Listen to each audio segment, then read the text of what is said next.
Yung masunog. Ito, sunog na siguro to. Minsan ka nga lang magprito, masusunog pa eh. Ay naku, baka hindi na naman ito makakain mamaya. Buti na lang, nasilip ko. Ayan guys, kamote. Crispy lang po yan tignan, pero mamaya, pag lumamig na, malambot pa sa saging mo, kung sino kang nanonood ka. Nadamay pa yung nanonood na malambot yung yung mga jutay ang mga okra dyan. Kasing lambot ng jutay mong banana. Jutay.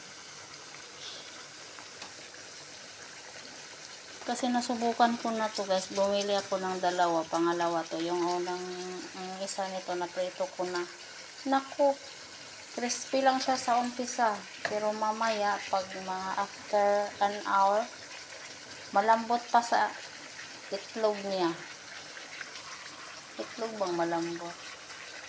Ayan guys, that is sweet potato from Egypt. Galing daw to sa Egypt eh. Sinubukan ko. Pero subukan natin ang next week. Yung may sa India din daw eh. Subukan natin kung matigas ba. Ay crispy ba. So, ayan guys, thank you. That is my vlog for this time.